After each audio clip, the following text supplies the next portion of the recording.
Hello and welcome again to our program called It Happened Once. Once upon a time. You must have heard so many times when somebody tells a story and says, once upon a time. Yes, our story says the same thing. It happened once. एक बार की बात है. आज जिस कहानी को लेकर के आया हूं बहुत ही मूविंग स्टोरी है. विश्वास से भरी हुई और आपको विश्वास के लिए प्रेरित करने के लिए. और ये कहानी किसी और की नहीं पर 1805 में पैदा हुए ब्रिस्टल इंग्लैंड में प्रभु की सेवा करने वाले एक दास की, जिसका नाम था जॉर्ज फर्डिनेंड म्यूलर. उसके पिताजी एक लॉयर थे, बहुत पढ़े लिखे. उस जमाने में बहुत स्टडी करनी पड़ती थी लॉयर बनने के लिए, और ये भी उसी तरीके से बढ़ना चाहते थे. धीरे धीरे जिंदगी खराब होती गई, बिगड़ते चले गए. ओकेजनली पहले ड्रिंक करना शुरू किया, फिर रेगुलरली ड्रिंक करना शुरू किया, फिर गैम्बलिंग, तमाम चीज़ों को बेच देना, या तमाम चीज़ों के लिए अपना सब कुछ दांव पे लगा देना. ये चलता रहा जॉर्ज की लाइफ में. एक दिन की बात, किसी ने कहा एक सभा चल रही है जॉर्ज, वहां चलो. And he went to that prayer meeting. उस प्रेयर मीटिंग में जॉर्ज म्यूलर गए और उस रात परमेश्वर की पवित्र आत्मा ने उसको ग्रिप कर लिया और उसने अपना सब कुछ प्रभु यीशु मसीह के हाथ में अर्पित कर दिया. अब यहां से एक अद्भुत जीवन की गवाही शुरू होती है. यदि आपने जॉर्ज म्यूलर के बारे में नहीं पढ़ा है या नहीं सुना है, मेरी प्रार्थना होगी कि आप जरूर सुने. एक ऐसा जन रहा है, परमेश्वर का दास रहा है, जिसने अपने जीवन काल में 10,000 से ज्यादा अनाथों को घर दिया है, पाला है, रखा है. 10,024 अगर प्रिसाइज कहूं तो. उनको एजुकेशन दी है, एजुकेशन की अपॉर्चुनिटीज दी हैं, उनको स्कूलों में दाखला कराया है, क्योंकि इस प्रभु के दास ने सिर्फ यही नहीं पर प्लिमथ ब्रेदरन चर्च की स्थापना करी, इस मूवमेंट की स्थापना करी, जिसका नाम बाद में जाकर के ओपन ब्रेदरन हो गया, और बहुत सी कलीसियाओं की स्थापना करी. पर प्रभु का यह दास विश्वास में बहुत मजबूती के साथ चला करता था. लोगों ने इसके बारे में, जब यह अनाथों की सेवा करता था, और उस जमाने की बात है जब अनाथ लोगों को छोड़ दिया जाता था, वो सड़कों पर रहा करते थे या पुअर हाउसेस में उनको खाना खिला करके उनको टिका दिया जाता था, जहां कोई देखने वाला नहीं, चिंता करने वाला नहीं है. वहां इसके मन में एक दिन परमेश्वर ने, जब ये बदल गया और सेवा करने लगा, तो परमेश्वर ने डाला कि तुम्हें इन बच्चों की सेवा करनी है, तुम्हें इनकी चिंता करनी है, और तुम्हें उनके लिए घर बनाना है, एक ऐसा घर जहां शिक्षा भी दे सको, उनके जीवन को अच्छा बना सको. प्रभु के इस दास ने इंग्लैंड में 117 स्कूलों की स्थापना करी.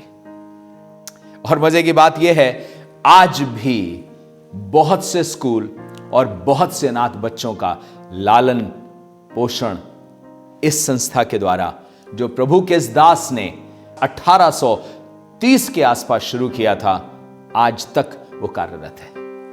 वाह! कुछ सुनना चाहते हैं इसके विषय में, कुछ अद्भुत बातें आपके बीच में रखना चाहता हूं. एक दिन प्रभु ने इसे बताया कि मैं सारी जरूरतों का पूरा करने वाला परमेश्वर हूं, तो ये मनुष्य की तरफ देखने की आवश्यकता नहीं है. इसने एक अजीब सा निर्णय किया, और वो निर्णय कुछ ये था कि अब अपनी सेवाओं के लिए मैं मनुष्यों से कुछ भी नहीं बोलूंगा, और पैसे के लिए किसी से कोई भी मांग नहीं करूंगा. मैं ये तो नहीं कह रहा कि पैसे के लिए बोलना, किसी से अपनी जरूरतों को बोलना पाप है, पर प्रभु के इस दास ने निर्णय किया कि वो परमेश्वर जो मेरे हृदय को बदल सकता है, वो मनुष्यों के हृदय को अपने आप बदलेगा. मैं उसको पुकारूंगा और वो हृदयों को बदलेगा, और वे मेरी सहायता कर सकेंगे सेवा के लिए, और परमेश्वर ही अपने स्वर्गीय भंडार से ऐसा काम करेगा. उसने अपनी कलीसिया से कहा, अब मैं सैलरी नहीं लेना चाहता. उसने सैलरी लेनी बंद कर दी. 1830 की बात है.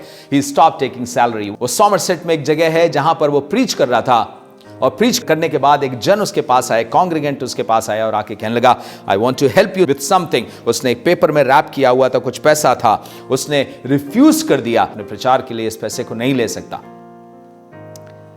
उस व्यक्ति ने इधर उधर देखा, उसने कुछ नहीं बोला, अच्छा ठीक है, और उस पैसे को मुट्ठी में से करके जल्दी से उसकी जेब में डाल करके वो भाग गया. This is how people started helping this man of God. परमेश्वर के इस तरह से इस व्यक्ति की सहायता परमेश्वर के लोगों के द्वारा की जाने लगी। लेकिन अब कुछ खास गवाहियां बताना चाहता हूं। जब इसने इस होम को खोला, जिसके लिए कहा जाता था कि परमेश्वर ही उसको स्थापित करेगा और परमेश्वर ही उसको चलाएगा, उसने कहा मैं ब्रिस्टल की गवर्नर की तरफ, मेयर की तरफ या लोगों की तरफ नहीं देख रहा हूं सहायता के लिए। मैं इंग्लैंड की सहायता की तरफ नहीं देख रहा हूं, मैं परमेश्वर का काम कर रहा हूं और परमेश्वर की ओर सहायता के लिए देख रहा हूं। उसने अपने इस लोगों से कहा, जो कोई भी मेरे इस काम में सहायता करना चाहता है, उन बच्चों की सेवा करना चाहता है, अपना घंटा देना चाहता है या 2 घंटा या 4 घंटा या 6 घंटा, जितना भी देना चाहता है कमिट करे। उसके लिए कोई सैलरी नहीं है, पर ये मिल करके हम लोग परमेश्वर की सेवा करेंगे। यदि हमारे पास होगा तो हम खाना खाएंगे, यदि नहीं होगा तो हम भूखे रहेंगे और परमेश्वर से प्रार्थना करते रहेंगे। आपको मालूम है 117 स्कूलों का स्थापित करने वाला और 10,024 अनाथों को पालने वाला, इसका मतलब है परमेश्वर उसकी सहायता करी होगी। कुछ यूं हुआ, छोटे छोटे किराए के घर ले लिए, जिसमें उन बच्चों को रखने लगा, उन बच्चों की चिंता करने लगा। 1838 की बात है, शाम को उसका स्टाफ दौड़ के आया और दौड़ करके आके कहने लगा, हमारे पास बच्चों के लिए कल के लिए सुबह रखने को कुछ नहीं है। ओटमील है लेकिन दूध नहीं है कि हम पानी में ओटमील डाल करके उनको दे सकते हैं। उसने अपने स्टाफ के 2 लोगों से कहा, चलो हम लोग प्रार्थना करते हैं। अपनी पत्नी को बुलाया, उसका हाथ पकड़ा और उससे कहा, मेरी परमेश्वर हमारी सहायता करेगा। और वो प्रार्थना करना शुरू कर दिए। लंबी प्रार्थना के बाद उसने अपने सब सहायकों से कहा, परमेश्वर उपाय करेगा, द्वार खोलेगा। अपने अपने काम पे चले गए, लेकिन कोई सहायता नहीं आई। इससे पहले कि जॉर्ज मुलर सोने के लिए जाता, उसके दरवाजे पे फिर से नॉक हुई एक, और उस नॉक में देखा कि एक लेडी खड़ी है। उस लेडी ने कहा, मेरे मन में बस कुछ ही समय पहले ये आया है कि मुझे आपकी सहायता करनी चाहिए। मुझे मालूम नहीं क्यों मैं रुक नहीं पाई। उसने एक लिफाफा निकाला और कहा, ये मुझे ऐसा लग रहा है आपके बच्चों के दूध की आवश्यकता के लिए है। उस जॉर्ज मुलर ने बताया, हाँ हमारे पास बच्चों के लिए दूध नहीं है। 1838 की बात है, वो अभी दरवाजा बंद करके उस पैसे के लिए धन्यवाद दे ही रहा था कि 2 स्त्रियां और आईं और उन्होंने लिफाफे दिए और कहा, ये हमारे मन में डाला है परमेश्वर ने कि हम इस सेवा के लिए आपको दे सकें। सेवा इस तरह से बढ़ने लगी, अलग अलग जगहों पर रख करके उनको पाला जा रहा था, उनकी चिंता करी जा रही थी, लोग उनकी सुधि ले रहे थे। और इस तरह से अगली सुबह उनके पास ओट मील भी था, मिल्क भी था कि वो जा सके, और इतना था कि वो अगले पूरे हफ्ते खाना खा सकते थे, जो डोनेशन इन्होंने दिया था। 100 से ज्यादा बच्चे हो चुके थे अब, लेकिन अब बढ़ता गया है। एक दिन की बात है, इसके मन में आया कि हम एक जमीन खरीदेंगे, लेकिन जमीन उस जमाने में लगभग 120 पाउंड पर एकड़ के आसपास थी। तो उसने सोचा कि हम प्रार्थना करके परमेश्वर से विनती करें कि प्रभु हमारे लिए द्वार खोले। किसी ने बताया, हाँ एक जमीन है पर 200 पाउंड पर एकड़ है। इसने कहा हमें 7 एकड़ की जरूरत पड़ेगी, पर 200 पाउंड हमारे पास नहीं है पर एकड़ के लिए। इसका मतलब 80 इंटू 7 560 पाउंड की और जरूरत पड़ेगी। आप समझ सकते हैं, जब 200 पाउंड पर एकड़ की जमीन हो तो सोच के देखिए 200 पाउंड का कितनी वैल्यू होगी। आज के जमाने में जो उस प्रॉपर्टी की कीमत है जो उसने उस समय खरीदी थी, लगभग 3.5 से 4 करोड़ पाउंड है। उस जमाने में सोच करके देखिए कितनी बड़ी धनराशि थी। इसने प्रार्थना करी, लोगों ने कहा नहीं इतने में जमीन नहीं मिलेगी। उसने कहा ईश्वर मेरे मन में डाल रहा है कि मैं जाऊं और जाकर के उस व्यक्ति से बात करूं जो जमीन बेचेगा। उसके पास गया और उसके पास जाकर के कहा मेरे पास 120 पाउंड पर एकड़ के हिसाब से यह पैसा है। उसने कहा मैं आपको जमीन के कागज दिए बगैर और साइन कराए बगैर भेज नहीं सकता, क्योंकि आज रात में सो नहीं पाया हूं जब तक मैंने यह निर्णय नहीं कर दिया कि जो आप देंगे वो मैं ले लूंगा और उतने में जमीन दे दूंगा। प्रार्थनाओं का सुनने वाला परमेश्वर अद्भुत रीति से काम कर रहा था, लेकिन यह अभी पूरा नहीं हुआ। एक कहानी जो अद्भुत कहानी है जॉर्ज मुलर के बारे में, हमेशा सब जगह कोट करी जाती है। यह बात है लगभग 1848 के आसपास की।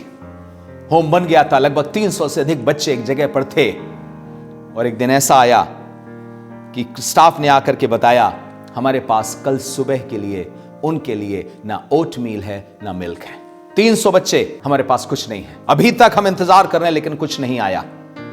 जॉर्ज मुलर ने कहा, चलो जैसे आज तक ईश्वर ने सहायता करी है, हम लोग सब प्रार्थना करते हैं। जॉर्ज मुलर और सारे लोग मिलकर के प्रार्थना करने लगे, लेकिन बाकी समयों की तरह किसी ने दरवाजा नहीं खटखटाया।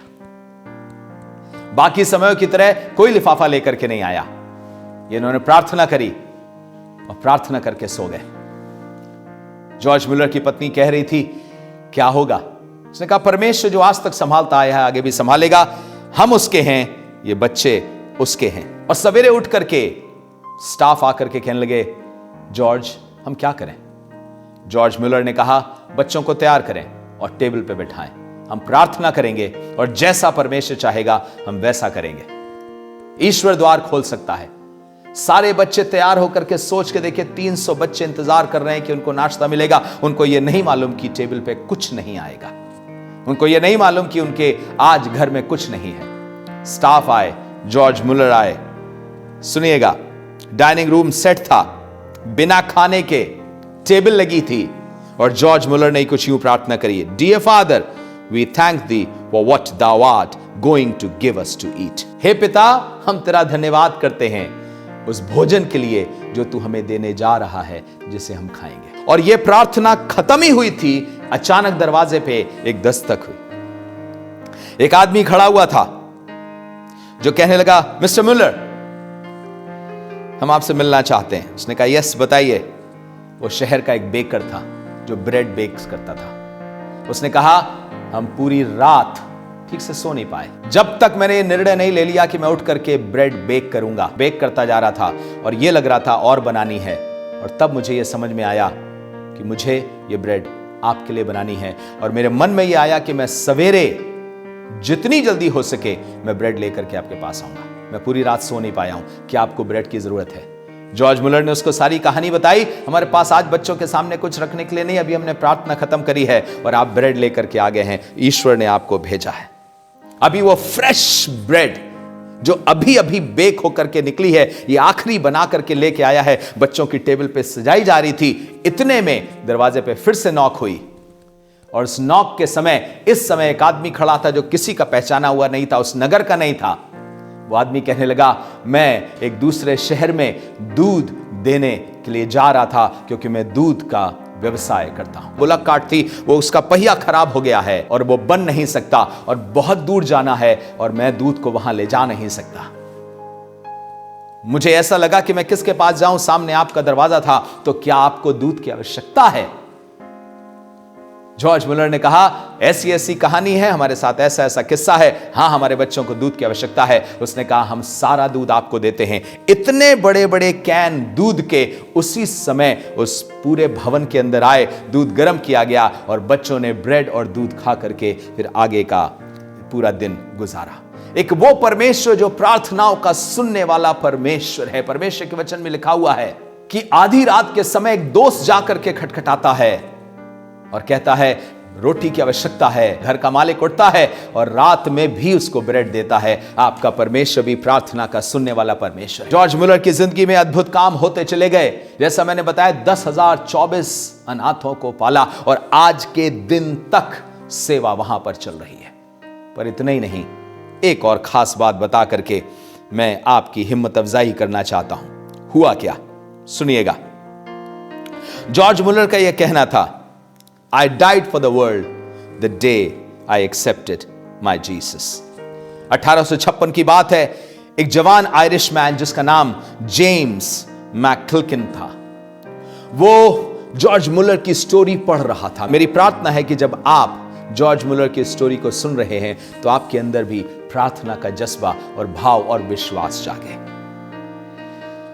इसने जब जॉर्ज मुलर की प्रार्थना की कहानियों को सुना कि कैसे उस हर चीज में प्रार्थना करता था और किसी से कभी अपनी आवश्यकता के लिए नहीं बोलता था, और उसने एक बहुत बड़ी सेवा को अंजाम दिया। जब वो ये पढ़ रहा था जेम्स, तब उसके मन में एक बात आई, see what mister Muller obtains simply by prayer. कि देखो मिस्टर मुलर ने सिर्फ प्रार्थना के द्वारा क्या हासिल किया है। उसने सोचा कि मैं अपने दोस्तों के साथ मिलकर के प्रार्थना की सभा चलाऊंगा। उसने सारे दोस्तों को इकट्ठा किया और कहा चलो हम लोग प्रार्थना की सभा चलाएंगे। बैलीमीना नाम की एक जगह पर उन्होंने प्रार्थना करनी शुरू करी। धीरे धीरे प्रार्थना के लिए लोग जागृत होने लगे और प्रार्थना के लिए लोग आने लगे, बढ़ने लगे। 100, 125, 200 ऐसे लोग बढ़ने लगे और प्रार्थनाएं बढ़ने लगी। सड़कों पे पश्चाताप होने लगा क्योंकि किसी ने एक कहानी सुनी थी जॉर्ज मुलर की प्रार्थनाओं को। देखो परमेश्वर ने कैसे जवाब दिया है। इतना ही खत्म नहीं हो गया। उन्हीं सभाओं में एक जन थे जिनका नाम था हेनरी मोरहाउस। हेनरी मोरहाउस उसी समय में गैम्बलिंग किया करते थे, ड्रिंकिंग किया करते थे और उन्होंने उन्हीं प्रार्थना सभाओं में जो जेम्स ने स्टार्ट करी थी जॉर्ज मुलर की वजह से, अपने जीवन को प्रभु को दिया और वो प्रचार करने लगा। आपको मालूम उसका प्रचार सुन करके 19th सेंचुरी का one of the best preacher convert हो गया था। उसका नाम था D.L. Moody, Dwight L Moody. आज मूडी बाइबल इंस्टीट्यूट है, मूडी के नाम की पुस्तकें हैं, मूडी की पुस्तकें हैं। One of the top preachers of the day था मूडी। पर आया किस सेवा से? उसका एक बीज बोया गया था एक जन की प्रार्थना की वजह से। क्या जागृति आ सकती है किसी की प्रार्थना के जवाब में? जी हां। याकूब उसके 5 अध्याय उसके 16 पद से आगे लिखा है, धर्मी जन की प्रार्थना के प्रभाव से बहुत कुछ हो सकता है। एलिया भी हमारे समान दुख सुख भोगी मनुष्य था। उसने प्रार्थना करी कि मेहना बरसे और 3.5 साल तक मेहना बरसा। उसने फिर प्रार्थना करी कि मेह बरसे, तब आकाश से वर्षा हुई और भूमि सींची गई और फलवंत हुई। प्रार्थना सुनने वाला परमेश्वर आपकी प्रार्थना सुन करके जवाब देता है। God bless you with this story. परमेश्वर आपको इस कहानी से आशीष दे। प्रार्थना करें क्योंकि स्वर्ग का परमेश्वर जवाब देने वाला परमेश्वर है। God bless you. I hope you are blessed by our episodes. We would request you to subscribe and like and press the bell icon if you want to be notified. अगर आप चाहते हैं कि आपके पास ये संदेश पहुंच जाए समय पर, तो आप ज़रूर से बेल आइकन भी दबा सकते हैं। ज़रूर से किसी के साथ शेयर करें अगर आपको बरकत मिली है तो। God bless you and God multiply your blessings.